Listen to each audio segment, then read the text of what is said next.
Rekshna Prabhu, no audio Prabhu.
Uh,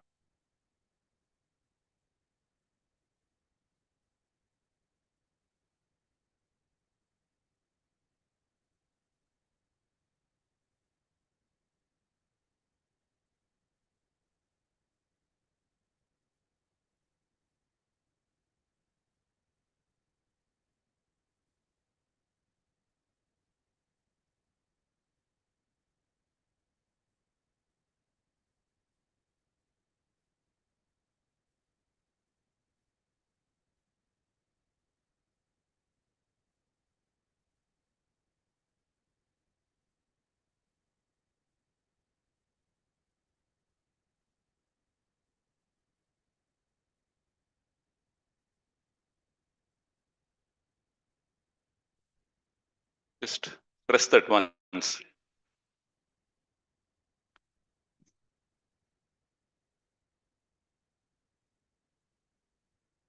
The screen is visible, is it? Hey, no. Go back. Go. Okay. Fine. So today, actually, we are going to look at the story of Vṛtrāsura. So Vṛtrāsura ki. Okay. It's a little confusing, no? Whether to say Jai or not.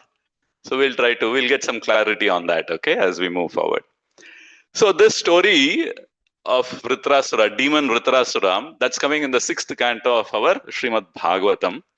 So today we are going to look at chapters 9 to 17. So those are the chapters from which the story is unfolding in those chapters. So we'll try to cover that. So there are two aspects to our story, the Purana. So one is the story itself, and then the other one is the prayer that is there. So Vṛtrāsura's prayers are also going to be discussed, and I think that's going to happen in the subsequent weeks, and that's what I was told. So we will look at a little bit of philosophy and the story, and then in the subsequent weeks when we cover the prayer and then the philosophy again, then it becomes more complete. So that's the whole way in which this particular Leela is going to unfold. This is a conversation between Sukadev Goswami and Maharaja Parikshit. So we'll start with the Mangalacharan. Om Namo Bhagavate Vasudevaya. Om Namo Bhagavate Vasudevaya. Om Namo Bhagavate Vasudevaya. Narayanam Namaskrityam Naram Chaiva Narotamam Devim Saraswatim Vyasam Tato Jaya Mudirayet Nashta Prayeshu Abadheshu Nityam Bhagavata Sevaya Bhagavati Uttama Shloke Bhaktir Bhavati Naishtaki Mukam Karoti Vachalam Pangum Langayate Girim Yat Kripatamaham Mande Shri Guru Dinatarinam Paramananda Madhavam Shri Chaitanya Ishwaram. Hare Krishna. So as is the practice, so we will look at one verse, or rather it's a combination of two verses that we'll be looking at for today. So we will recite this and then we will get into the story. So all of you can see the screen. I'm not blocking, right? Probably we can just hit once. So yeah, so 6th canto, 17th chapter, 4 and 5. So kindly repeat. Ekadasa vimanena Vishnu dattena bhasvata Girisham didrishe gachan Paritam siddhacharanaihi Alingyan kikritam devim Bahuna munisamshadhi Uvacha devya shrinvantya Jaha shochaistad antike. So anybody wants to read? You can do one shloka and somebody else can do the next also. Ekadasa vimanena Vishnu dattena bhasvata Didrisham gachan Paritam siddhacharanaihi आलिङ्ग्यान् कृतं देवीं बाहुना मुनिसंशदि वाचुदेव्याय शृण्वन्त्या जहाञ्चै सदङ्किते. Anybody wants to try? एकदास विमानेन विष्णुदत्तेन भास्वता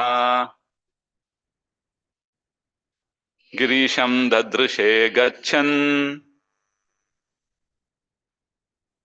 परितं सिद्धचारणैः.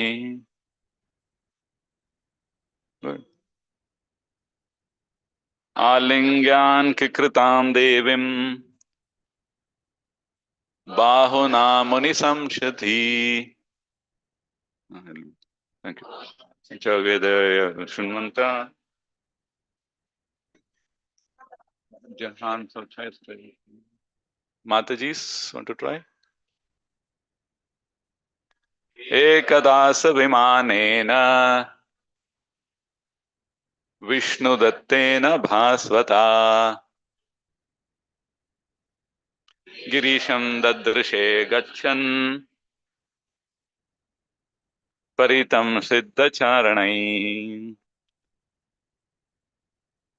Kikrutam Alingyan Kikrutam Devim Bahuna Muni Samshadhi Vacha Devya Shanvantya Jaha Suchaiva Tadantike. Hare Krishna. So we'll see the synonyms. You can all repeat. Ekadha, one time. Saha, he, that is King Chitraketu.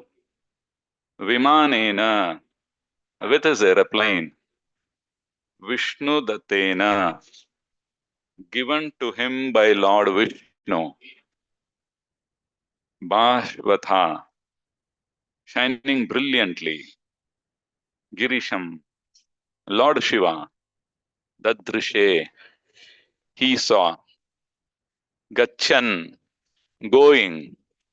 Paritam, surrounded. Siddha, by the inhabitants of Siddhaloka. Charanaihi, and the inhabitants of Charanaloka. Alingya, embracing. Ankikritam, sitting on his lap. Devim, his wife. Parvati, Bahuna, with his arm. Muni Samshadhi, in the presence of great saintly persons. Uvacha, he said, Devyaha, while the goddess Parvati, Shrinvantyaha, was hearing, Jahasa, he laughed, Uchaihi, very loudly, Tad Antike, in the vicinity. To the next slide. So the translation, you can repeat. One time, while King Chitraketu was traveling in outer space on a brilliantly effulgent aeroplane given to him by Lord Vishnu, he saw Lord Shiva surrounded by Siddhas and Charanas. Lord Shiva was sitting in an assembly of great saintly persons and embracing Parvati on his lap with his arm. Chitraketu laughed loudly and spoke within the hearing of Parvati. So the puppet by Srila Prabhupada ki jai. Srila Vishwanatha Chakravarti Thakura says in this connection, Bhaktim Bhutim Harir Dattva Swavichedhanubhutaye Devya Shapena Vṛtrātvam Nitvatam Swantike Anyat. So it says the purport is that the Supreme Personality of Godhead wanted to bring Chitraketu to Vaikuntha Loka as soon as possible. The Lord's plan was that Chitraketu be cursed by Parvati to become Vṛtrāsura so that in his next life he could quickly return home back to Godhead.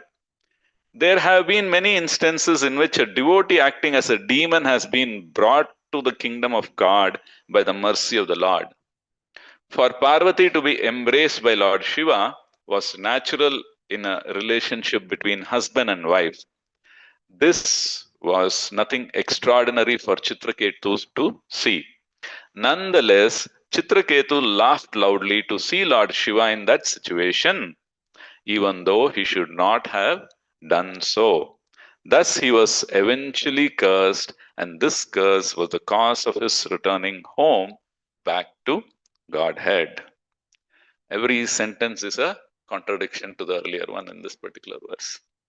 So, we'll try to dwell a little bit deep into what our acharyas are saying with respect to this wonderful pastime that we have of Vṛtrāsura and Chitraketu. So before that, Om Ajnanatimirandasya Jnananjana Shalakaya Chakshurunmilitam Yena Tasmai Shri Gurave Namaha Shri Chaitanya Manobhishtam Stapitam Yena Bhutale Swayam Rupa Kada Mahyam Dadati Swapadantikam Vandeham Shri Guru Shri Yutapada Kamalam Shri Gurum Vaishnavamscha Shri Rupam Sagrajatam Sahagana Raghunathanvitam Tam Sajivam Sadvaitam Savadutam Parijana Sahitam Krishna Chaitanya Devam Shri Radha Krishna Padan Sahagana Lalita Shri Vishakhanvitamscha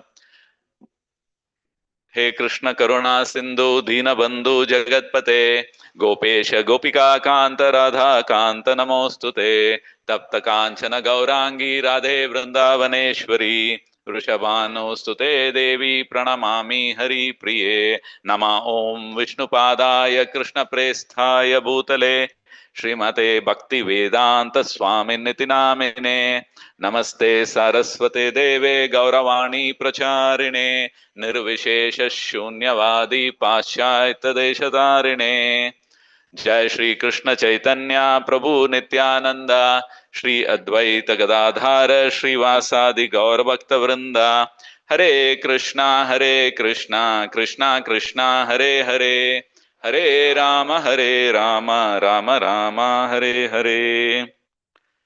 Just okay. So the story of Vṛtrāsura. So here we go. So why is this story significant? See, actually, like we were saying, this is coming in the 6th canto of the Srimad Bhagavatam. And the 6th canto of Srimad Bhagavatam, there is this aspect of Poshanam that is being highlighted. So you know the 10 subject matters of Srimad Bhagavatam. What are they? I mean, it's here. Somebody can, all of you can read. What are they? Sarga. Oh, it once. It's not there. Okay, go back. Okay, I think it's not come. That's all right. So that the 10 subject matters of Srimad Bhagavatam are Sarga, Visarga, then Sthanam, Poshanam, and then Utaya. After that is Ishanukata. Then there is Nirodha, then Mukti, and then Ashraya. So these are the 10 aspects that get discussed in the Srimad Bhagavatam. So initial cantos talk about Sarga, Visarga, etc. And then Sthanam also, so where the planetary systems are explained. So we've seen that in detail, how the creation takes place, then how the secondary creation takes place, and what are the planetary positions. All of that we saw. And then when you come to the 6th canto, then it is highlighting the aspect of Poshanam. What is Poshanam? Poshanam means protection by the Lord. How the Lord is protecting his devotees, or how he is protecting the devotion of a living entity, if I can put it like that. Okay, so the entity may or may not be a devotee from the way we understand, but then his devotion is protected. So you get what I'm saying? So we have two wonderful personalities that are covered in the 6th canto. So one of them is Ajamila. Is it there? Yeah. So the one of them is Ajamila. So we have the detailed story of Ajamila. So that again is a very controversial personality, because what he did and the result that he got were two different things. So that's one thing. And then the other one is Vṛtrāsura.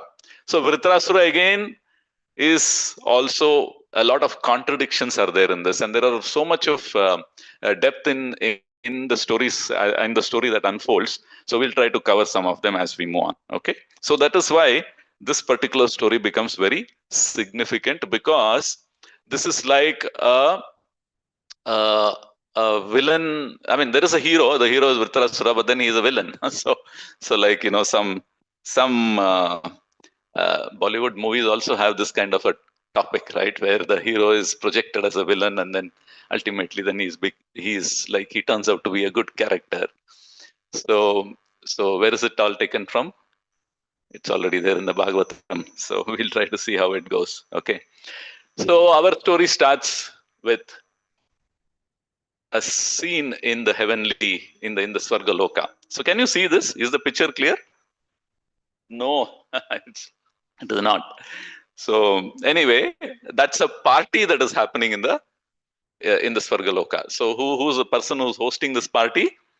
Indra. And like, of course, in Svargaloka every day there's a party. So I hope nobody's eyes are dilating now. so so in one such party, when they are in the middle of all the merriment, enjoyment that is happening, there is a lot of um, mm, you know, drinking and socializing, or whatever you want to call. There is also dancing, there is also singing. All the basic ingredients of a party are already there, and everybody is kind of too involved in that. And then what happens in the Svargaloka, there is Indra. Indra is the one who's hosting this. He is in the middle of it all. So he's sitting in a white throne, and there is this white dress he's wearing, and he's looking very effulgent. And everybody is around him, praising him, and you know, that kind of a thing. So that is when then the spiritual master of the demigods, that is Brihaspati, sage Brihaspati, he walks in. When he walks in, nobody takes notice, especially Indra. He actually sees him and then he ignores. So that's not a very good situation, right? So when actually he comes, sage Brihaspati comes, and then he realizes the situation. He realizes that Indra is making a mistake. He should have actually got up from the seat, because that's the respect that one has to give the guru. And but then he doesn't do that. He continues in his indulgence. So he becomes a little upset with the whole thing, and he walks out. He doesn't curse him or do anything like that. He just walks out. Then what happens? Indra is actually seen, but then he ignores him. Then there is some realization that happens. If you see Indra, always it is like that. He first makes a mistake, and then there is a lot of repentance that happens. You can see this in the story as we unfold. Okay, so then he is thinking, "Oh my God, I made a mistake," and then immediately he gets up, and then he actually goes in search of Brihaspati. Sage, he wanted to actually apologize to him, but he is not able to find him. He has actually disappeared. He has completely disappeared from the vision of Indra. So he is not able to see him. Then what happens? He is a little sad about this whole thing. And then, Prabhu, if you can just hit the next slide, Prabhu. Okay, so here we can actually see, I just took the extract. It would be good if somebody can read this. Is it visible? Yeah. So one of you can read the first translation and then the other one. So that kind of covers most of the story that I want to speak. Once upon a time, the king of the demigods was sitting with his wife Sachidevi and being praised by various demigods like the Siddhas, Charanas, and the Gandharvas, when Brihaspati, the spiritual master of the demigods, entered the assembly. Indra, being too absorbed in this God himself and did not respect this, thus became aware of his pride.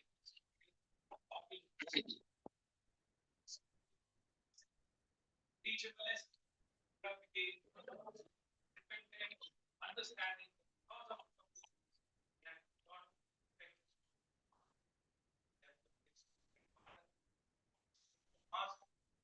not mind. Someone else can read the other one. Mataji's want to read?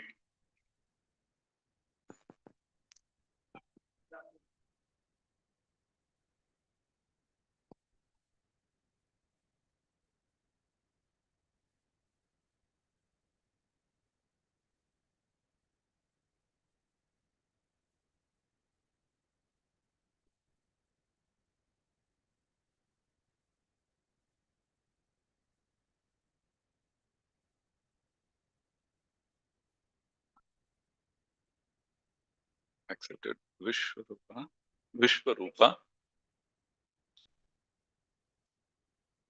Tvashtha. Then they performed priesthood. Vishwarupa were able to demigods. Thank you. So this is what happens. So because he is very sad, and then what happens is actually the asuras who are actually guided by Shukracharya. So they decide, they come to know of the situation. So there are two camps, the Sura camp and then the Asura camp. So there's always anything happening here, the other one wants to know. It's like they have the news travels. So maybe there is some spy network and things like that. So anyway, they come to know. And then they say, this is the best time to attack. And so the Asuras attack when Indra is in this mode, because they realize that there is no spiritual master there. He is absconding. I mean, in the sense he's moved away for some reason. So then Shukracharya, the spiritual master of the Asuras, are guiding, and then they immediately place an attack on the Swargaloka. And then there is a fight that happens, and they are very easily defeated. Why? Because in the pages of Bhagavatam, it is mentioned that the Asuras are actually, they have taken the shelter of their spiritual master, who's Shukracharya. In fact, they had gone through this disrespecting Shukracharya, all that they had gone through, and they knew how they were affected by that. And so now they were very loyal to their spiritual master, and under their guidance, then they attack. And so here, there is this entire army which is bereft of a guide, a guru, and there is this other one where everything is proper. So they are easily able to overcome the Suras, and then they drive Indra and the demigods out of the palace. So they occupy that particular space. Then Indra is very sad about the whole thing, because he lost everything, because there's one mistake that he made of ignoring the spiritual master when he entered that cost him very dearly. So what happens? There is more repentance for Indra. Indra keeps oscillating between repentance and then acting rashly. So he keeps on doing this every time. Okay. But then, of course, it's a Leela, so we should not trivialize what Indra's personality. So he is doing that. And now they approach Lord Brahma. So when they approach Lord Brahma and then they explain the situation, then Brahma obviously is not very pleased with the way the whole thing is unfolding. So he is chastising them. He says, what you all have done is a great big mistake. Now you should go, and then that post is vacant, so it has to be occupied by someone. So Lord Brahma says, Vishwarupa, sage Vishwarupa is the best person for you. So go and then convince him, and then take him on board, or make him your spiritual guru. So Vishwarupa is actually sage Tvashta's son. He's actually one generation below the demigods and all of that. So he's like a nephew or whatever for the thing. They are all elders. All the demigods are much older, because this Vishwarupa is one generation below. So they go to Vishwarupa. He's a very powerful personality. So he's very strong with his sadhana, with his austerity, and he has a lot of power. So he has the capability to guide and to protect them. So from that perspective, this name, he is approached. So when they approach him, then they are speaking, and then they want to actually make him become their spiritual master. So that is when then there's one interesting thing that comes up.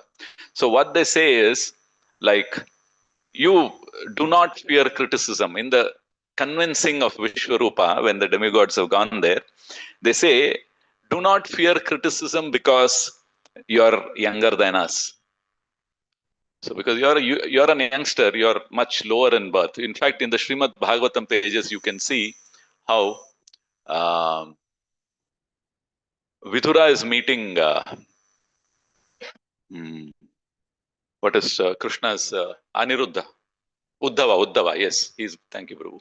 So he's meeting Uddhava, but then Uddhava doesn't, and then he's asking, that time he doesn't say. Then what does Uddhava actually tell? Because Uddhava is a generation below Vidura, so he is younger. So he doesn't, he feels he doesn't have the arhate, or he cannot speak about the tattva, about many aspects to Vidura. So he is saying that you should go to Maitreya Rishi, because Maitreya was also present when Lord Krishna spoke to Uddhava. So he says you should go to him. So they are both like contemporaries. They are almost the same age.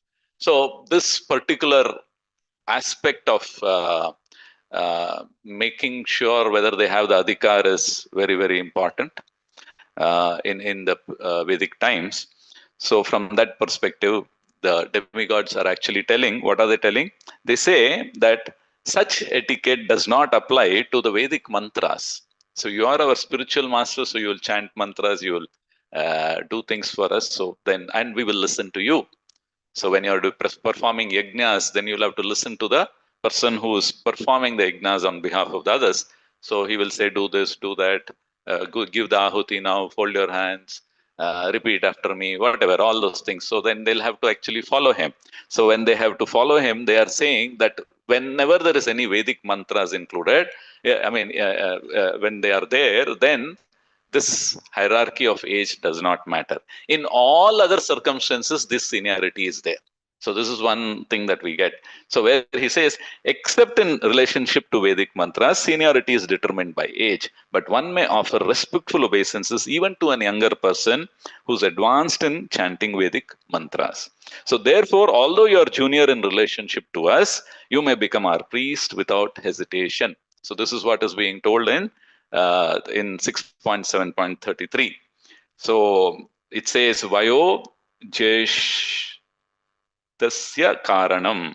So that it says that it's all other places except Chandobhya Anyatra. Chanda is the Vedic words or the verses. So Chandobhya Anyatra, other than the Vedic mantras, then all other situations, Vayo Jeshtasya Karanam. So it is only Jeshta. Jeshta is somebody who's elder in age. So that is one aspect that comes out. Anyway, Vishwarupa agrees. And after Vishwarupa has agreed, then he immediately comes and he gets on with his job. So he actually wants to, one of his main thing is to protect and help Indra win back the throne that they have lost, and they are successful at that. So what happens is he actually gives them the Narayana Kavacham. This Narayana Kavacham is also very central to this particular pastime. So you can hear that later on also. So Narayana Kavacham is a certain yagna that is done, which actually empowers or makes the person who's performing very, very strong. So Indradev is actually he's given this Narayana Kavacham, and then based on the strength of this and under the guidance of Vishwarupa, they attack the asuras, and then they are driven out, and then King Indra gets back his throne. So happy ending. Yeah, but then it doesn't stop there. So what is happening is Vishwarupa, the personality is slightly different. So he is actually related. Of course, he is connected to the Devas. He also is connected to the Asuras from his mother's side. Okay. So what happens whenever he's giving this ahuti, when he's making yagnas? So because they have to constantly make yagnas, and then they have to ensure that the position is maintained, or whatever setup is there, it is protected, not maintained. It is protected well. So from that perspective, when he's doing this, King Indra actually notices that Vishwarupa is doing something without the knowledge of Indra. So what he is doing is, as he is giving ahuti, or when he is making these offerings, the first offerings he is telling loudly for the demigods, and then in a lower breath, he is also giving offerings to the demons or the asuras. So he's doing both.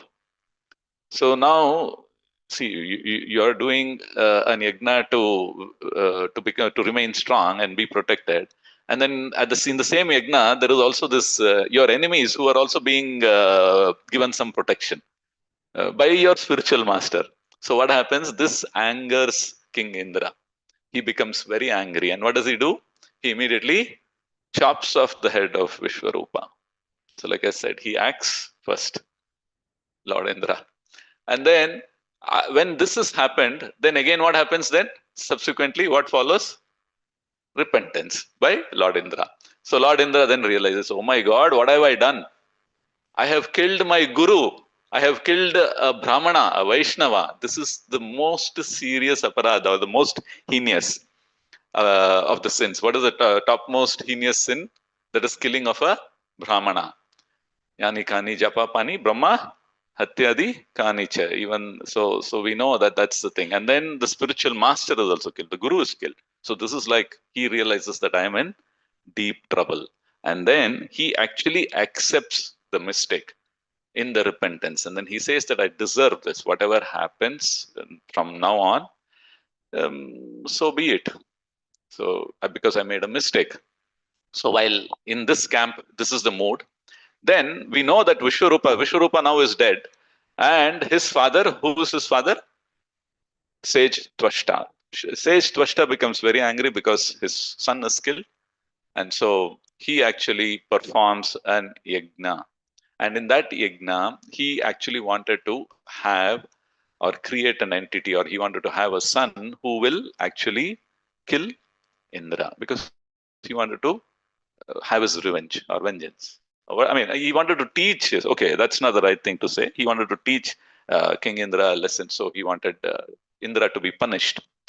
Now, when this is happening, so he again he's again a powerful personality, Twashta. So he arranges an yagna, and then in that yagna, there is this ahuti that is being given to be blessed by a son who can kill Indra. So, but when they are doing this, if you know all these our Vaidika Vidhi, there are these pronunciations. The ucharan of the mantras are very, very important.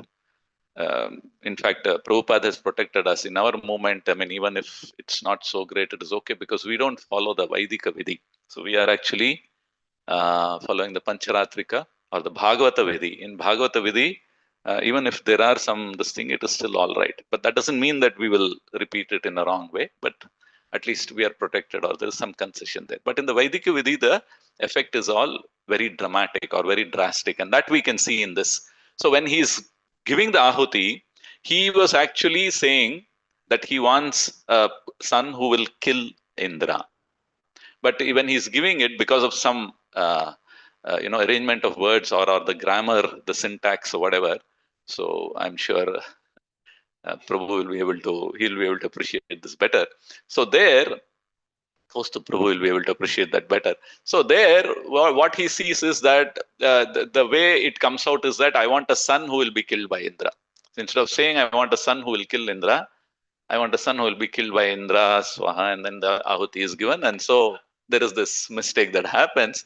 And then he is blessed with a personality who is going to be killed by Indra. So that's again, it's not like a slip of the tongue or it by chance he did. It's not like that. What is it like? It is because the Leela is unfolding, and then it's the Lord who is actually orchestrating this whole thing. So actually, when we started off, I said the Poshanam aspect of the Lord. Here we can actually understand the depth to which the Lord goes. At every step, the Lord is aligning and then intervening and then changing the direction a little bit so that, eventually the protection of his devotee, that is this soul who's there in Vṛtrāsura, is taken care of. So we can see that very nicely. So anyway, so that happens. And then what is happening is there is this huge form that is coming out. And Prabhu, if you could just hit the button. So the huge form that comes out is Vṛtrāsura from that Agni, the Homa, the sacrificial fire. So this personality is very fearsome, and this personality is growing. As he's coming out, he's growing. Okay. And then he's growing so big that like it looks like the stars are all like just very puny, some small decorations around his face. That's the way in which he grows. And then he's very dark, and then he's very fearsome, and then his hair is of copper, melting copper. That's the kind of description that is given. So you can see this particular Prabhu. No, you have to go to the picture. No. Yeah, that's the one. Thank you. So he is actually very ferocious, and you can see that in the pic. So here, this person is the one who is a natural enemy of Indra, because he is supposed to actually kill him, but then the mantras were such that he is going to be killed by him. So that's okay. But then anyway, the enmity is still intact. So as soon as he comes, he is immediately attacking the devatas. So this actually makes all the demons very happy.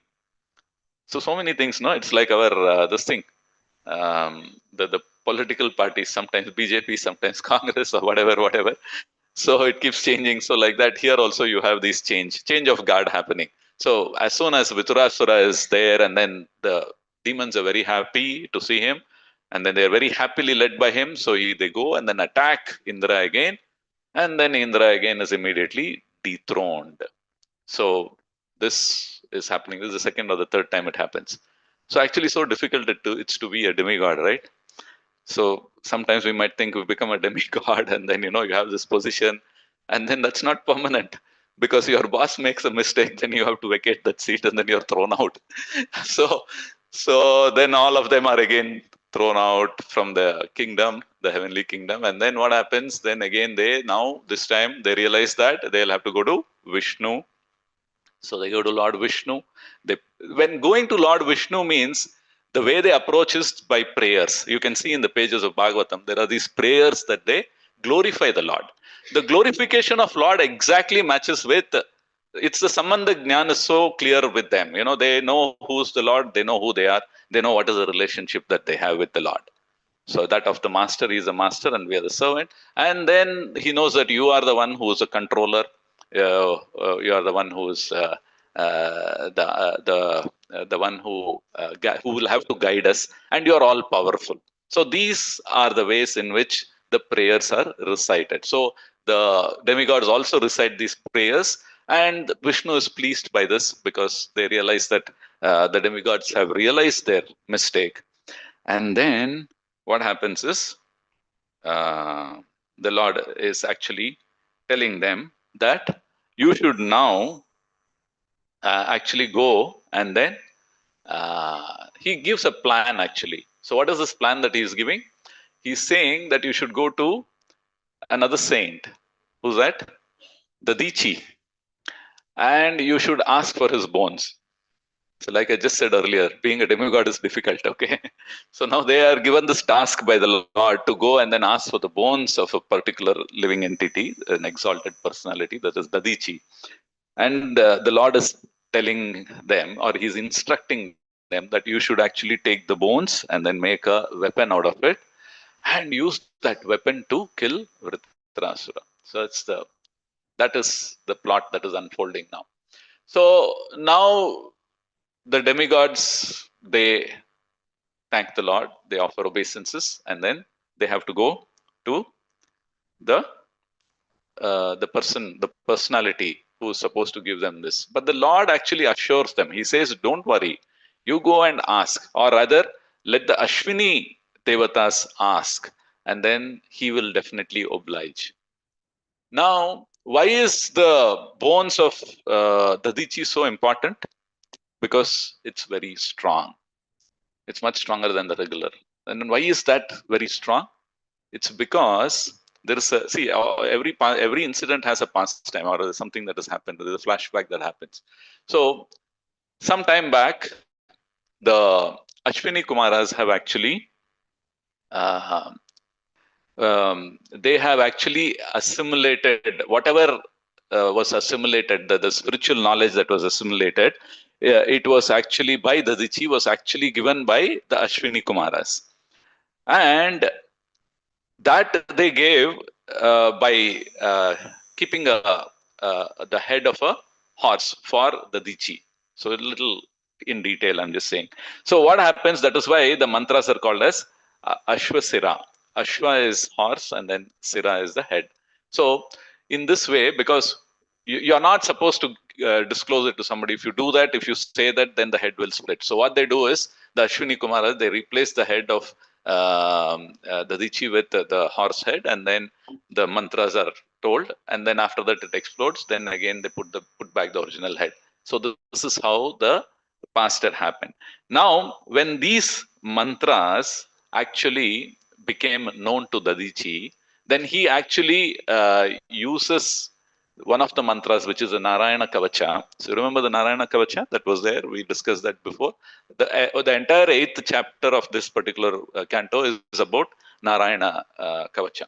So how to do it, all that is given in detail there. So here, Narayana Kavacha is given to Tvashta.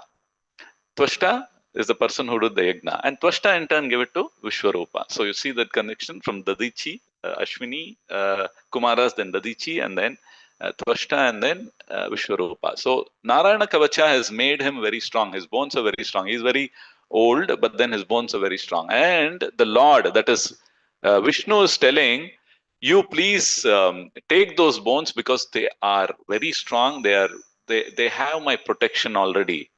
Vishnu is saying, because of the Narayana Kavacha, the protection is there in the bones. It is very strong. A weapon out of that bones is capable of killing Vṛtrāsura. So that is the link that we see here. Okay, so in this way, once the assurance is given, then they go and then they ask. And like foretold by the Lord, like as benedicted by the Lord, they actually immediately Dadichi agrees. The next one. Next. Yeah. Immediately Dadichi agrees. Says Dadichi is agreeing, and then he gives up his body.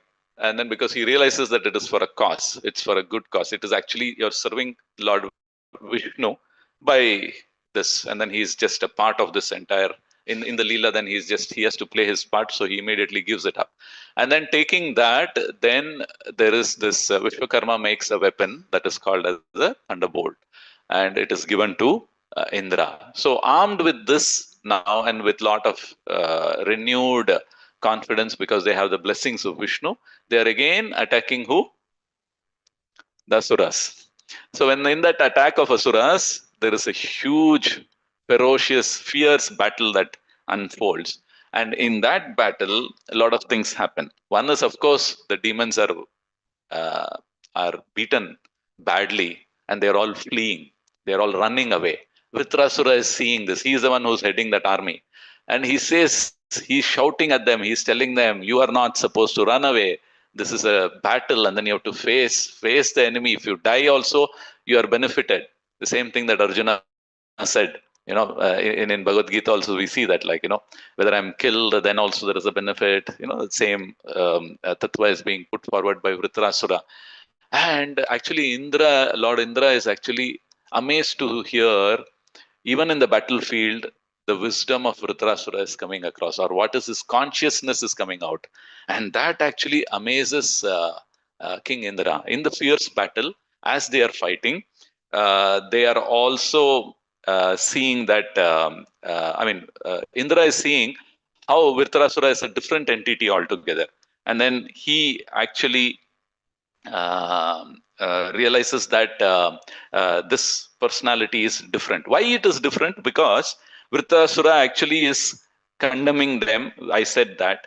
And then he says that, see, King Indra had accepted Vishwarupa as the priest. So that aspect of where Indra went wrong is being highlighted by Vṛtrāsura in the battle. In the battlefield, actually, what happens, each one try to tell the wrong things that other person has done.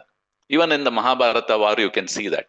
And then, they try to speak about what kind of an entity are you? I mean, an individual are you? You did this. It is so shameful or disgusting. It is not as per the dharma. And then, and now you're standing here. So, and then we are fighting. So they try to put that person down with words. So here also you can see that Vṛtrāsura is saying the same thing. So he is saying, what type of a devotee are you? If one is a devotee of the Supreme Personality of Godhead, Lord Vishnu, and depends on Lord Vishnu in every respect, then all this victory, opulence, peace of mind, everything is inevitable. But then you have killed your own spiritual master. You beheaded a Brahmana and then you killed him. What kind of an devotee, what kind of a Vaishnava are you? Okay, so in this way, Vṛtrāsura is talking, and then they are fighting, and then he is saying, "I wouldn't want this kind of a thing." And then he says, "I don't actually want this fight." He is saying, and then actually there is a philosophical discussion that happens between Indra and then Vṛtrāsura, even though they are fighting. So he says, what he says is, "I actually wish to give up everything for the service of the Lord. I wish always to chant the glories of the Lord and engage in his service. So let me become unattached to my worldly family and make friendships with the devotees of the Lord." Actually, there is a Bhagavatam class that is happening between the two. So this actually perplexes Indra. He's saying, "Arey, he's an Asura. He has done so many bad things. He's killed so much of havoc he created. And look at him, the way he looks itself is so gigantic, so ferocious. And the topics of Bhagavatam coming out from his mouth actually sets him off guard." And then in the spirit of the fight, then actually Vṛtrāsura is hitting, and then there is this interaction that is going on. He actually pushes the elephant. Indra is on Airavata. Airavata is also a very powerful elephant, and then he's got this Vajra, the weapon, which is there, made out of Dadichi's bones. But then he's so ferocious that he knocks him off. And then when he's knocked off, Indra is knocked off, the weapon falls off. And he hesitates to pick it up because it's not dharma. I mean, it's like you've been knocked off. So now, but then Vṛtrāsura is waiting. So he sees these good things in him. And then each one is like, it perplexes him more. And then there is this speech that is happening. And then there is this. So after that, one more thing happens. What he says is, "Now don't stand there. Get up. Go ahead and kill me." I said, then actually he appreciates him. It pleases him. He realizes that this person is a Vaishnava. He cannot be anyone else because only a Vaishnava can speak like that. No one else can talk. So he understands that he's a devotee of the Lord. And then he becomes more happy with him actually. And then he picks up the weapon and then again attacks him. When he's attacking him, in the description, you can see his one arm is cut off. And then with the other arm, then he is actually defending and then attacking him. And then he actually opens, and then the other arm is also cut off. Now he's without arms, but then he's so huge, he can increase his form that he uses his mouth only to fight. He can inhale anybody, like he can gobble up anything. So he opens his mouth so wide, is such a huge, gigantic form. And then in the process, actually, the Indra, along with Airavata, everybody is going into his belly. He's swallowed actually. And seeing all this, people are also a little worried. And then Indra actually realizes, and then inside his stomach, then he uses the weapon, and then he cuts open, and then he comes out from there. So in this way, Vṛtrāsura is being what do you call, annihilated step by step. Arms are gone, then the belly is opened, and that kind of a thing. But then he's not dead still. And then he says, "Now go ahead and then cut me off, kill me completely." That is when then actually Indra kills him. I mean, you need a lot of power. Indra is also a very powerful personality. And then he actually manages to fight Vṛtrāsura, and then he subdues him and he kills him. When he is killed, Vṛtrāsura, actually what the Bhagavatam says is that he's actually trying to cut off the neck of Vṛtrāsura. You know how long it took for the neck to be severed from the body? 1 year, 365 days. This is in the Bhagavatam, okay? So he says like it took such a long time for that cut to happen. See, like if you have to cut something, I have to cut, and then maybe I'll take half an hour, 20 minutes to cut this. So like that, it took 1 hour for the head to be severed from his body. So that's the way Vṛtrāsura was, and that's how powerful he was. And finally, he manages, our Lord Indra is cutting him off. And then immediately, Vṛtrāsura, the soul, goes and then it goes to, and kind of not merges, but then it goes into Shankarshana. So Shankarshana is again a Vishnu Tattva, form of Lord Vishnu. So in this way, we can understand how Vṛtrāsura's the whole thing of the curse, and then he wanted a son who will kill Indra, but that didn't happen because he has to be killed by Indra, and that happened here. And then how Dadichi was used in ensuring that there is a strong weapon that is made available for Indra, and then the fight is happening. So we can see the will of Lord or the benediction of the Lord in every step as it unfolds. We can see it is all getting fulfilled. So in this way, when Vṛtrāsura's death is becoming very glorious. So why? Because he is saying the Supreme Personality of Godhead is the cause of victory and defeat. Not knowing that the Supreme Lord is the cause of all causes, fools and rascals try to take credit for victory or defeat themselves. But everything is actually under the control of the Lord. No one but him has any independence. The Purusha, the enjoyer, and Prakriti, the enjoyed, are under the control of the Lord, for it is by his supervision that everything works systematically. Not seeing the hand of God or the Supreme in every action, a fool considers himself the ruler and controller of everything. So they are talking about us. So when one understands, however, that the real controller is the Supreme Personality of Godhead, he is freed from the relativities of the world, such as distress, happiness, fear, and impurity. Thus, Indra and Vṛtrāsura not only fought, but also engaged in philosophical discourses. And then they continued their fight. So these are some of the verses or the purports in which, the translations in which we can see how the aspect of Vṛtrāsura as a devotee is coming out very strongly, very nicely, even though he is in the body of a demon. And he is also doing activities which are not in line with a Vaishnava. So he's killing, there's a fight, he's very ferocious, he's harming everybody. So a Vaishnava doesn't even harm an ant. But then here you see it's totally different. So in this way, this contradiction that we see is being explained. And then when this is happening, I told you in the beginning that there is this conversation between Parikshit Maharaj and who? Sukadeva Goswami. So there, Parikshit Maharaj has a question. So he says, how can this be? You know, Vṛtrāsura is such a personality. I mean, how can such a personality be in the body of Vṛtrāsura? How is it? There's too much of contradiction. I can't understand this. For this, then, Sukadeva Goswami is pleased with the question that he is asking. And then he is saying that you need to know the background to it. So there's another flashback. And in that flashback, then we have another great personality who's Chitraketu. So the story of Chitraketu is the prelude to the story of Vṛtrāsura. And the Sandhi, or the point which moved from Chitraketu to Vṛtrāsura is the verse that we saw today. What was that? It's how he is laughing. Who? Chitraketu is laughing at the arrangement that they see when he is moving around with Mother Parvati and the sages and then Lord Shiva. And then he speaks out of turn. Actually, he laughs and then he's speaking out of turn. He says, like everybody else, all the great elevated sages are there. They are not raising any objection, or they are having a discussion. And then Shiva is there, Mother Parvati is there. And he speaks out of turn. And then and that too, he is like insulting. And then he's saying like, how can you do this? And then he's telling Lord Shiva.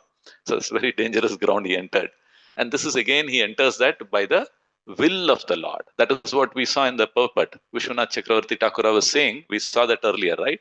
Where he very clearly says that by the will of the Lord, Chitraketu's existence had to be stopped. Why? Because he wanted to get him to Vaikuntha Loka. Chitraketu was here for millions of years. So now at the start of it, how it all unfolded, Chitraketu was a king, and he was a king of the Vidyadharas, and he was ruling wonderfully. So he had many wives, I think 1 million or 10 million, 10 million wives and all of that. So he had a huge kingdom. So there's a lot of opulence. Everything was going on fine. But then he is visited by, in their wandering, without any purpose, they visit who? Narada and Angira. Sage Narada and Angira Muni, they visit Chitraketu's palace. And then when they are visiting, then immediately Chitraketu welcomes them. So all those formalities are done, they are seated. And then he inquires, the sages are inquiring. Angira Muni is asking, I hope everything is all right. Then that is when in the conversation it comes out that the king is actually having a small pinprick for him. What is that? There is no children for him. He doesn't have a son. And then he is asking for that benediction. And then he is benedicted with a son. And then he says, this son will give you happiness. And then he'll give you sadness. So he thinks it is normal. All parents will know this. So they'll have happiness first and then as the children age.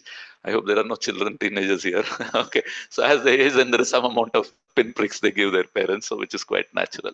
So he thought it like that. And then he said, that's okay. It's all right. I mean, that everybody goes through that. So Harsha Shoka is the name. And then he says first happiness and then sadness. It's part of life. So I accept it.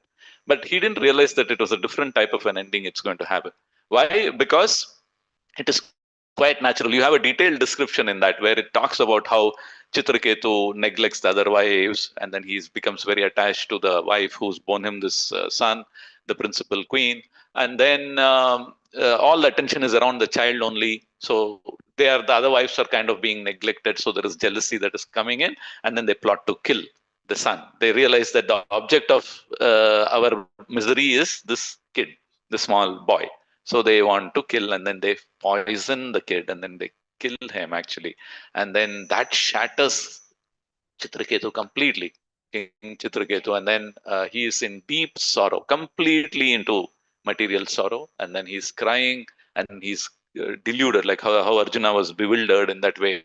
He's also like in that state, in a state of shock, he's there. And that is when then the sages revisit. Who? Narada Muni and Angira. They don't come in as that, and then they come and then they talk, and then they explain the philosophy, the impermanence of the relationships that are there in this material world. So they go in detail, into details with respect to that. And then you can just go a couple of slides, Prabhu. So that will talk about that's the birth of the child. And then in this way, then you can see, this is the next slide. The next slide talks, you can see the picture about how they are in deep, after the death of the child, then there is so much of lamentation that is happening. And by the instructions of Angira Muni and Narada Muni, he is able to come out. And then actually he is also benedicted. He is benedicted by saying that I will teach you a certain mantra by which in 7 days you can have darshan of Lord Vishnu. So he takes that and then he follows that faithfully. And then Lord Vishnu actually comes, he gives him darshan, and then he is completely made aware. So he becomes a realized soul. And then he's God realized, he's self-realized. And in that situation, he's able to overcome this misery and the sorrow that he went through. In this one, interesting thing happens.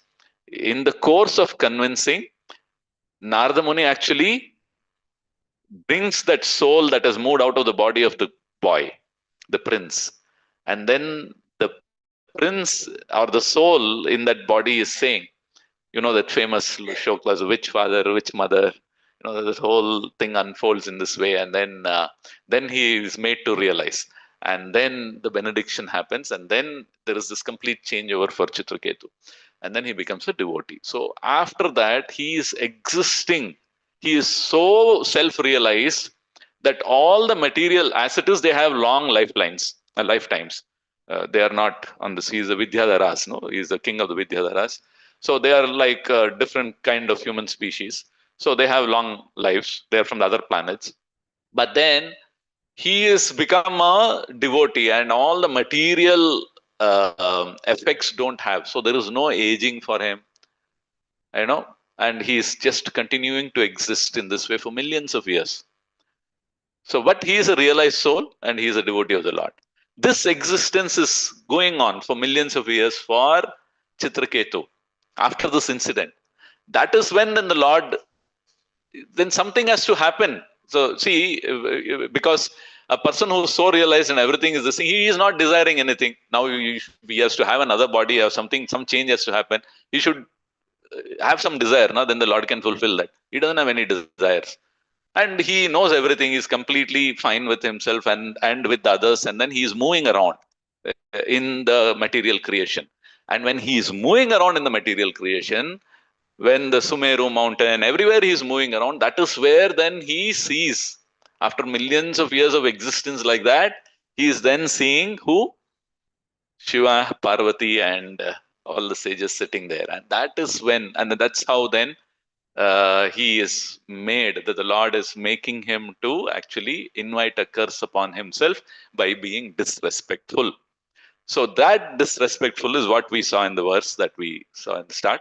And then after that, then it is, the rest is history, so to speak, you know. So then what happens? Mother Parvati again is not happy with this comment that is happening, that he makes. So when he is flying in his Vimana, he sees them and then he laughs, and then he is belittling Shiva, Lord Shiva. Lord Shiva doesn't mind it actually. So there's an interesting conversation that happens here, and then we can conclude. So what is happening here is Lord Shiva is all right. The sages are a little disturbed, but Mother Parvati is the most disturbed. And then she actually curses him that you have spoken out of turn, and then you become you're not fit to be with us, so you should be a demon. That's the way the curse is put across to him. And then, Prabhu, you can just go a couple of, you can move on. Yeah, the other one, that photo. The photo, yeah, this one. So there you can see, this is pictorial representation of what Chitraketu saw. Okay, just leave it there. Okay. So here, what happens the moment he is cursed, immediately he gets down from his Vimana, and then he goes in front of Mother Parvati and Shiva, and then he pays obeisances, and then he actually speaks something, but then he is not affected by this curse, and that is noticed by Mother Parvati and also the others. And then what happens? He is actually saying, all these are not, I don't blame you, or I mean, nobody's to take the blame because this is all happening by the will of the Lord. So he's philosophizing there also, and then he's speaking the tattva, and then he's not affected. He's some other she kind of is a Drida person who is Dhira. He's not bothered by something happening to him. So that's a Vaishnava quality, right? So he's not worried about what situation they are in or what situation they're going to be in. Somebody is cursing or praising, it is the same. So these are all we have seen in the pages of Bhagavad Gita, where the Lord is pleased by a person who is not bewildered by these external things, who realizes. So he's a perfect example of that. Whatever in the pages of Bhagavatam Bhagavad Gita, you see, all that is applicable to Chitraketu because he was in that state. And because he was in that state, he continued to exist for millions of years without nothing happening to him. He was not aging, nothing of that sort was happening. And then he continued for millions of years, and the Lord wanted him back. So then some intervention has to happen. That intervention is this curse of Mother Parvati. That's how it gets tied up so beautifully. And then, so with that curse is accepted. So the curse also is accepting in the same spirit. And he mounts his Vimana, and then he moves away. After he has moved out, then what happens is Lord Shiva is replying, because Mother Parvati is also perplexed a little bit. She's taken aback. Arey, I cursed him. Generally, if you're cursed, then there'll be some reaction, right? If somebody is cursing, or even if they try to speak ill, we try to defend. First thing is like our ordinary mortals, we will try to defend. We'll say, no, no, no. Actually, I thought like this happened, that happened. Nothing of that sort. This is all the will of the Lord. Complete surrender. This is something that is so difficult for us to even imagine. And that's the way Chitraketu was. And then because of this, and the others who were there, the other rishis also were a little taken aback by this behavior of Chitraketu. So then Lord Shiva thought it was appropriate for him to intervene now and explain to them what has happened. So he says in verses 34, 35 and all that, no, let it remain true, no need to. So he says, this magnanimous Chitraketu is a dear devotee of the Lord. He is equal to all living entities and is free from attachment and hatred. Similarly, I am also very dear to Lord Narayana. Who's this I? Lord Shiva, he is saying. Therefore, no one should be astonished to see the activities of the most exalted devotees of Narayana, for they are free from attachment and envy. They are always peaceful and they are equal to everyone. So that's the consciousness of Chitraketu. And then Sukadev Goswami is saying, O king, after hearing the speech by her husband, the demigoddess, that is Parvati Mata, gave up her astonishment at the behavior of King Chitraketu and became steady in intelligence. So she is also now okay. So he's a great devotee. So no wonder he behaved like this. So that is what is expected of him. So she is not astonished anymore. She is back. And then in the next verse it says, the great devotee Chitraketu was so powerful that he was quite competent to curse Mother Parvati in retaliation. But instead of doing so, he very humbly accepted the curse and bowed his head before Lord Shiva and his wife. This is very much to be appreciated as standard behavior of Vaishnava. Even though they had the capability, they didn't do anything. Who's other example that we know in the Bhagavatam? Parikshit Maharaj himself. So he also had the capability to counter it. Because of his position, he could have done something to get out of the curse of the snake bite, which he was to receive, but then he didn't do that. Because there was repentance, and then he realized that I shouldn't be doing it because it's the will of the Lord. So like this, the Vaishnava behavior or the consciousness is coming out. See, it's not the behavior, it's the consciousness of a Vaishnava we have to understand. Because of that consciousness, the behavior is automatic. What follows through is automatic. But then for us, in our thinking, we try to get these behavior. Oh, I should be like this, I should be like that. At least for me, I'm saying. But then that's not how it has to be viewed at. It's the consciousness. So when you have the consciousness of the Lord, and then you, and then everything belonging to the Lord, Isha Vasyam Idam Sarvam, all of that, and then natural that you will act in the way that is here, or at least you will tend to act in that way because your consciousness is in the right place. So, like this, in the next verse, being cursed by Mother Durga, that is Bhavani, the same Chitraketu accepted the birth of a demoniac species of life, although still fully equipped with transcendental knowledge and practical application of that knowledge in life. He appeared as a demon in the fire sacrifice performed by Tvashta, and thus he became famous as Vṛtrāsura. So this is how the story unfolded. I just tried to cover the basic flow of the story so that we understand. So what happens is, you have Chitraketu benedicted, he becomes a realized soul, and because he was so realized, he continued to exist for millions of years, and then the Lord wanted him back. So it's again, he didn't want. This is a perfect Vaishnava. He didn't even want mukti. He didn't want to be near the Lord. He is perfect where he is, and then he was just to himself. That's the way he was. But then the Lord intervenes, and that intervention is through Mother Parvati, and that whole thing, that episode we saw. And then he is born as Vṛtrāsura, and he has to do damaging things there, thereby incurring the wrath of Indra, and then all those story that we saw of how Indra is equipped, empowered, and then he is killing.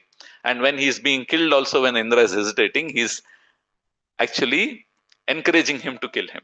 So this kind of now aligns and fits because he became Vṛtrāsura in that consciousness. So it carried. So the Lord actually is protecting the devotion and then he is making arrangements to get the devotee nearer to him.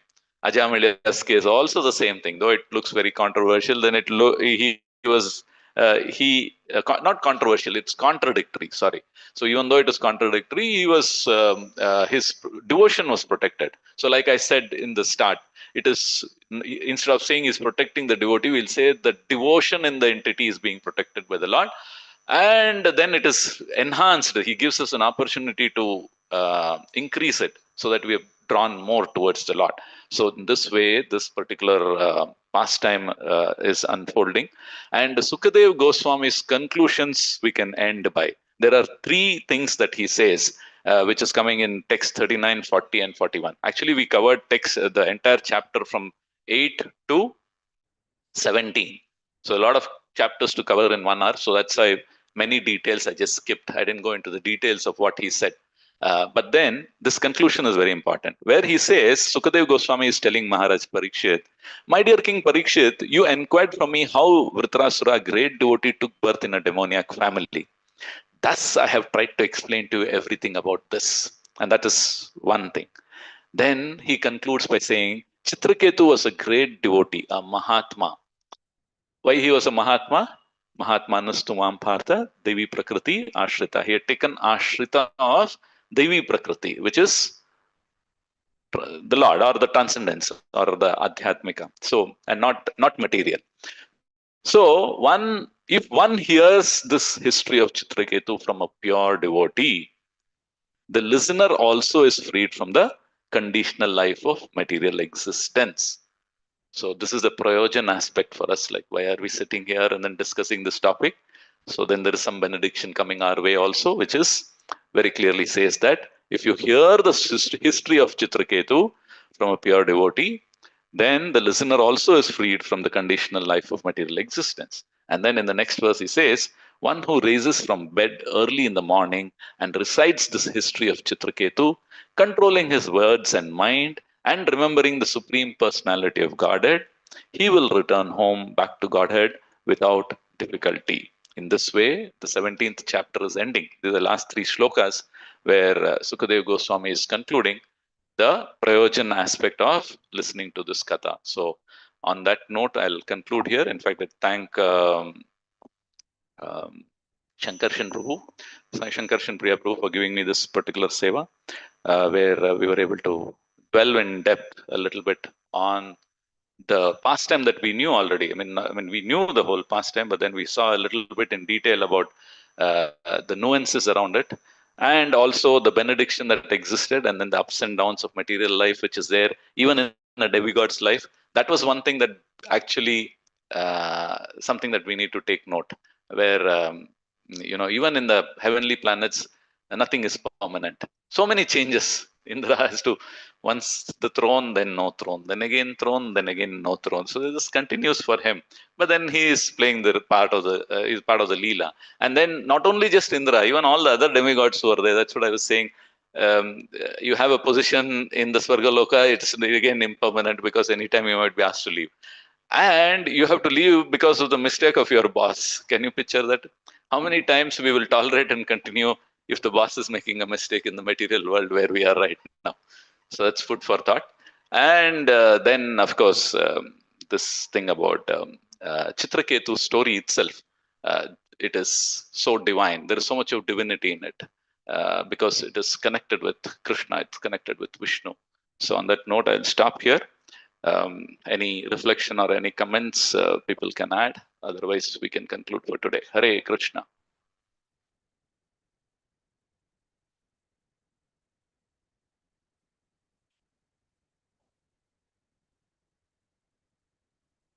Questions or reflections? So, Hare Krishna.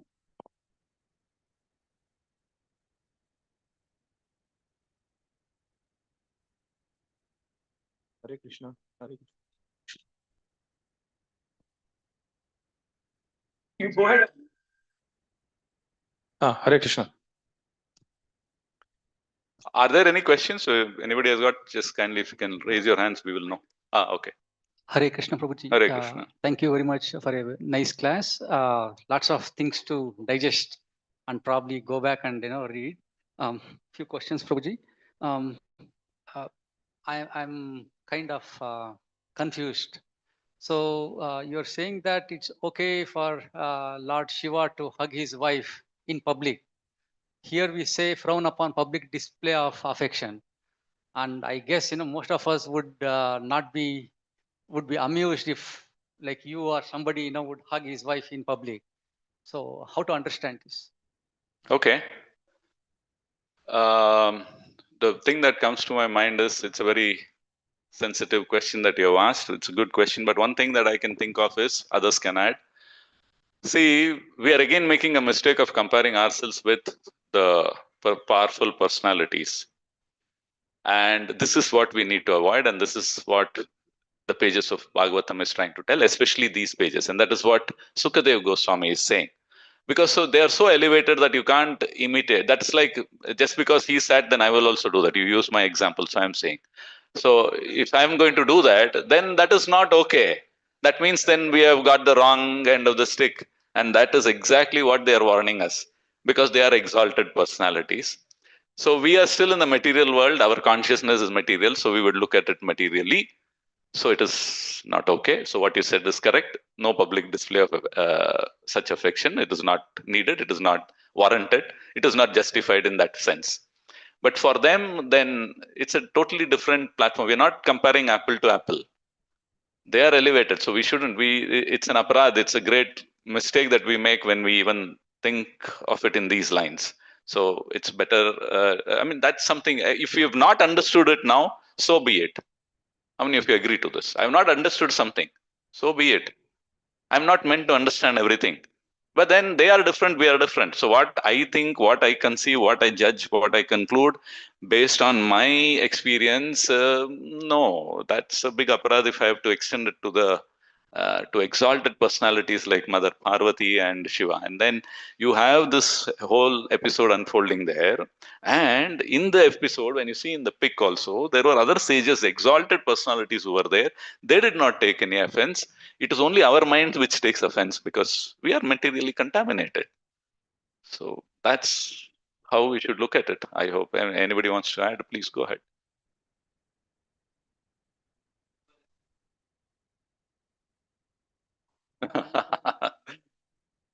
Probably one more question. Is there anyone else who have questions? One and then two. So maybe we'll finish those, and then if there is time, we can take the second. Thank you, Prabhu. Wonderful class. So Very good. in this sixth canto, protection, right? To protect, though that looks all of them are exalted devotees. Looks like Lord is to perform Leela, he is interfering with their free will. Right. So now, as a practicing sadhakas, how do we understand that? Okay, we know that a single blade of grass doesn't move by Lord's will, but we have to also make sure we are utilizing our free will properly. So seems to be how. Prabhu, good question. See, the free will aspect is, see, it's like this. So if let's take the same example of people who are in the part of, or the entities who are part of the Leelas, they have exercised their free will to be part of the Leela. So in the Leela, if I am used in any way, it doesn't matter anything. Like say you like forget, okay, keep the Leela aside. Let's take in the material world, there is a drama that is being performed and you enroll for the drama. It's your free will. If you want, you can enroll. So you enroll willingly. So there is free will is there. But after you enroll, you're given a role, and you know that you'll be given a role. I have to play that role. It could be a villain, it could be a hero, it could be a child, girl, anything, Saka, Saki, whatever. So you know that okay, any role I will play, and then you are going to cooperate and then take it forward. So free will is never affected in the way I understand it, and you are willingly moved in there, and so you are doing it. So like even our surrender is also like that, na? Surrender is with free will only is there, and with free will then we surrender. So once you surrender, then what is that verse which we say, like you can use me in any way, and then in the Sikshashtakam also it comes where the last one, yeah.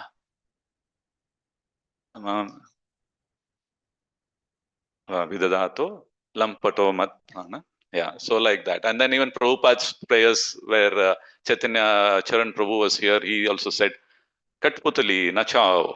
So free will is there for, I'm a Katputali, but then I given you the strings myself so that you use me in the way you want. That's how we should look. I mean, that's what I could think. I don't know if I answered your question, but we should look at it that way, I think. Hare Krishna. Now we'll take that question and then Hare Krishna, Guruji. Thank you so Hare much for the Krishna. wonderful class, Guruji. Hare Krishna. One aspect which we heard while in the class was being indifferent.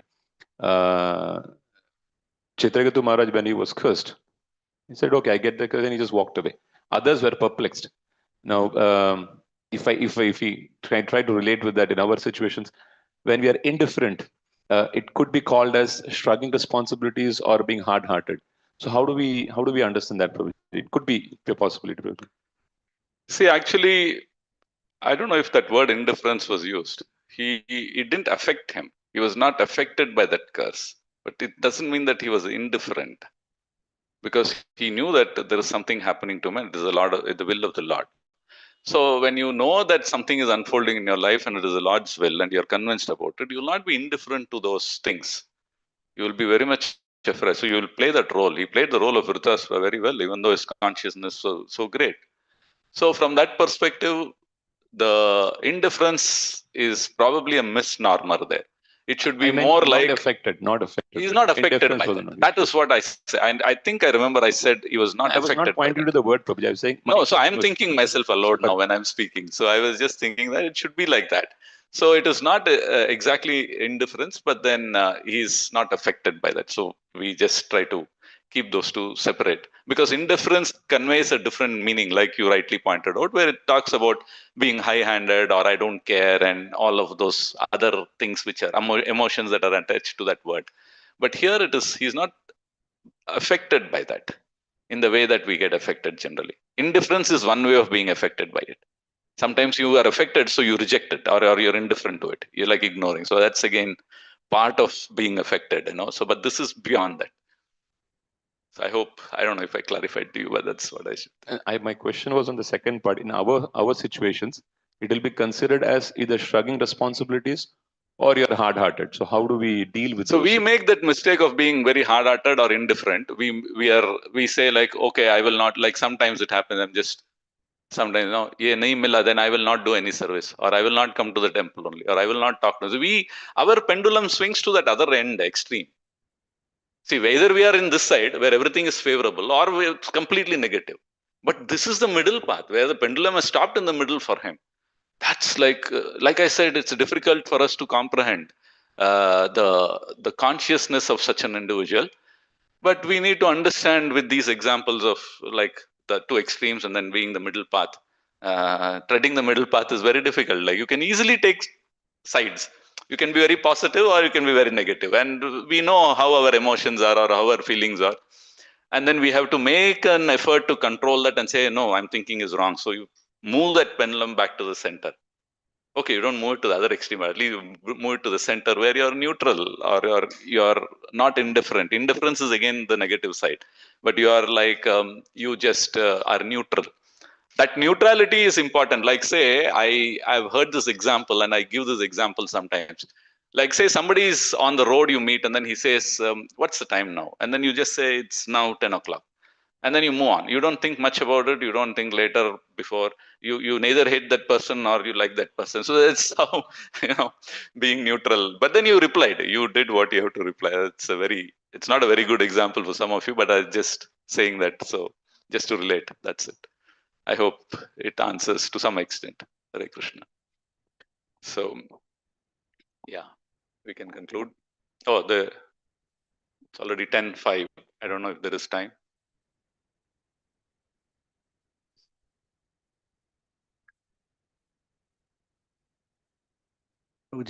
So, Sage Tvashta, you said that, he did a yagna, to kind of take revenge. So I'm wondering, why he did not pray to the Lord, instead of doing this. Vṛtrāsura has to come out. No, we said, see, we used that, what do you call that? The very first line we said, na, that it's the will of the Lord, and then the Lord is moving things to orchestrate the whole thing. If Vṛtrāsura has to come about, he has to perform an yajna, and the mistake has to happen, and then Vṛtrāsura has to come. So it is all the unfolding of the Leela. So he starts off with vengeance because he wants, the Lord is making him do that, and then he is doing it. So Leelas are generally accepted because they are all aligned, like the drama. No, you have to play that part of, you have to be the bad guy, then you have to be the bad guy. You have to show a negative emotion, you have to show it. But that doesn't mean that you are that personality. So in that way, Sage Tvashta also, it is quite logical in the material sense for a father to be upset and then to do an yajna because he was powerful enough, and contribute to that Leela in this way. Then you can ask how they can go and ask the body of a Dadichi. How then, how so many things will come. But then this is all the unfolding that is happening. So that's what I said, like the Lord, he goes to any length to get his devotee back, which is Chitraketu. Because for millions of years, he was just existing. It's like that state of like just existence, no aging, nothing, and no aparad, no desire, nothing. So you can't move him, you can't, displace him in any way. Because if desires was there, or if you had done something, then all those movements can happen, but nothing for him. So he was existing for millions of years. And then this intervention happened. So think, yeah. We can. I Yeah. wanted to make a comment on the free will. Yeah. Because it's been many, many years, 2 decades, 2.5 decades, I keep hearing about devotees saying that the Lord never encroaches our free will. Once I was having a discussion with one senior devotee. So he made a very nice point. He said that, and what I understood now, I'm just trying to share my thoughts on those free will. So free will, actually, Lord has created us, all of us. So as Lord is supremely free-willed, even we have that minute free will. And like how we have children. So if you notice, our free will is actually interrupted so many times. It's like an effulgence from the Lord. So free will is also effulging from us eternally. But sometimes we tell our wives or our children, they don't listen to us. So our will is challenged. I want you to do this. So that interruption keeps happening. But Lord is our supreme. So even if he, it's like a light and you put a hand on the bulb and then you remove, what happens? The light continues. So even if the Lord, adjusts our free will, it's for our benefit. And the free will remains intact. So what I want to say here is that free will is actually something which is eternally exhibiting from us. And we are always utilizing our will to come here and join ISKCON. Nobody forced me to come and join ISKCON. I made my free will to say, I'll be part of this ISKCON. Whether I have some good experiences or bad, but still I continue exercising my free will. But sometimes I'm challenged. Did I take a correct decision to be with the devotees? But then suddenly we realize, oh no, I did a best decision to be with the devotee. That's exercising my will. But I wanted this management to do, or I wanted my wife to walk this way. She never said, no, we'll walk that way. Then my free will is challenged immediately that way.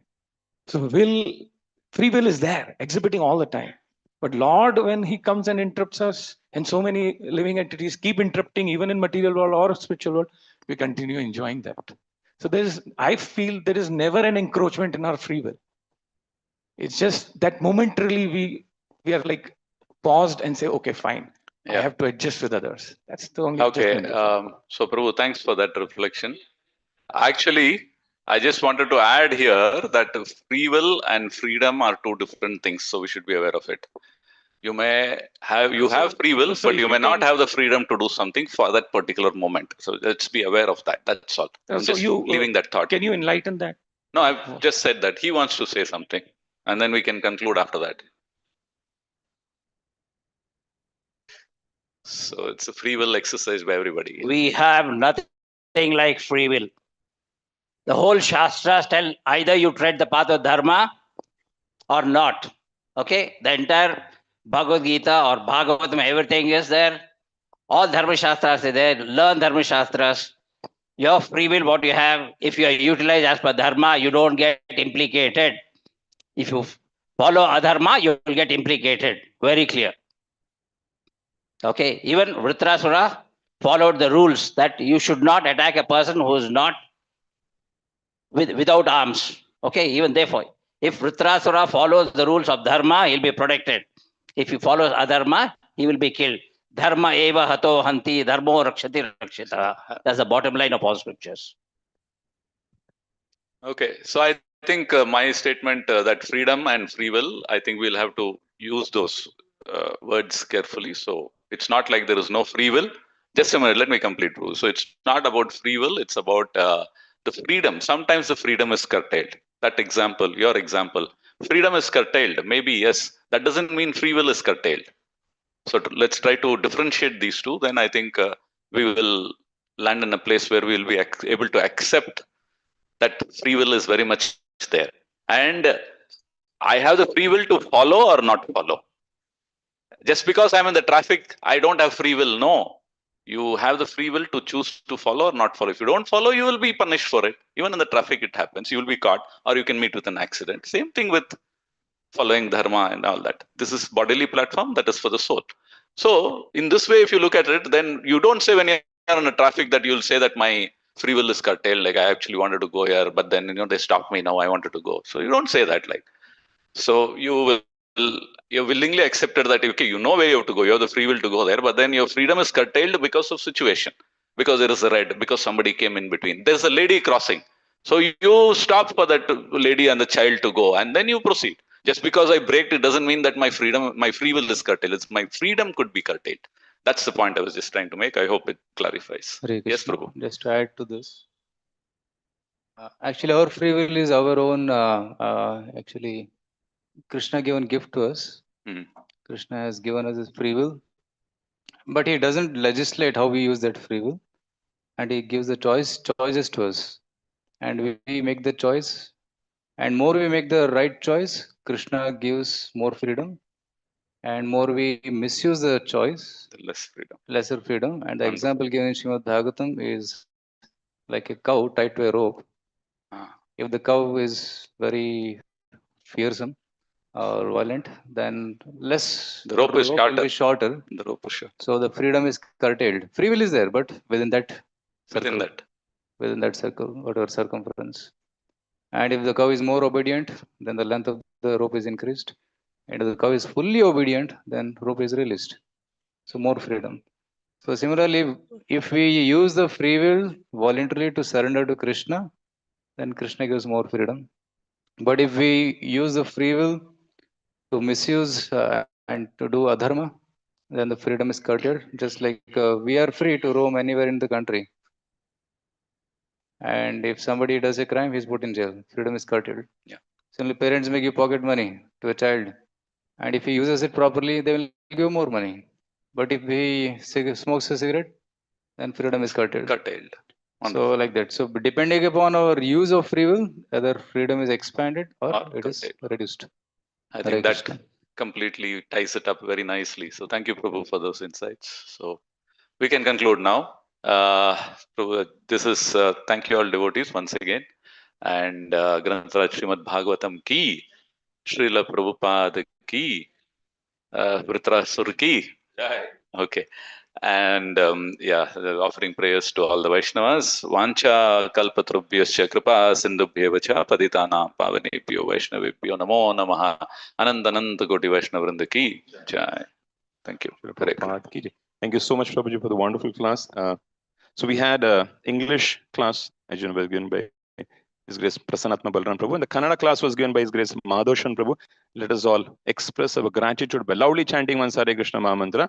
Hare Krishna, Krishna Krishna, Hare Hare, Hare Rama, Rama Rama, Hare Hare.